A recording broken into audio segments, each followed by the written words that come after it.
Persaingan di dunia cukur sebenarnya tidak sesulit persaingan di dunia konten kreator. Di kursi cukur, kita berhadapan langsung dengan satu kepala, satu kepercayaan, satu hasil nyata. Tapi di dunia konten, kita berhadapan dengan jutaan mata, jutaan penilaian, dan algoritma yang tidak pernah tidur. Saya sering merenung di sela suara mesin yang berdengung pelan. Di dunia cukur, kalau hasil kita bagus, pelanggan akan kembali. Kalau pelayanan kita ramah, mereka akan cerita ke temannya. Dan kalau kita konsisten, nama kita pelen-pelen dikenal di kampung, di gang, di pasar, sampai keluar daerah. Persaingan ada, tapi jelas, terlihat, nyata. Yang kerja rapi, dia bertahan. Yang kerja asal, dia hilang. Tapi saat saya mulai membuat konten, saya baru sadar, dunia ini jauh lebih padat. Bukan cuma tukang cukur yang bersaing, tapi semua orang, semua bisa jadi kreator. Semua bisa pegang kamera. Semua bisa upload. Dan semua berharap dilihat. Di dunia konten, bagus saja tidak cukup. Rapi saja tidak cukup. Tulus saja kadang tidak cukup. Karena yang kita lawan bukan hanya kualitas, tapi perhatian orang. Dan perhatian manusia adalah hal paling mahal di zaman ini.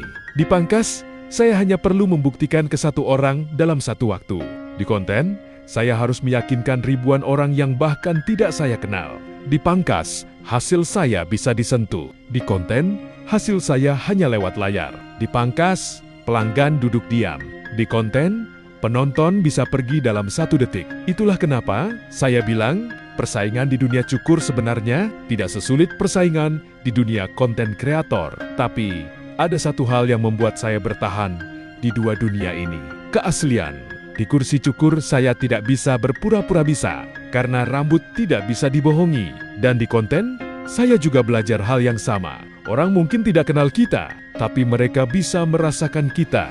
Tulus atau tidak, asli atau tidak, niat atau tidak. Saya hanyalah tukang cukur dari kampung, bukan selebriti, bukan orang terkenal, bukan siapa-siapa di dunia digital, tapi saya punya cerita.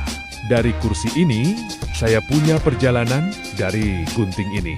Dan saya punya mimpi, agar nama tukang cukur juga bisa punya tempat di dunia konten. Jadi kalau hari ini, kamu juga sedang berjuang di kursi cukurmu, di kamera kecilmu, di akunmu yang masih sepi. Percaya satu hal, di dunia cukur, kita bersaing dengan keterampilan. Di dunia konten, kita bersaing dengan konsistensi. Dan yang konsisten, pada akhirnya akan terlihat. Saya tidak tahu seberapa jauh konten ini akan pergi.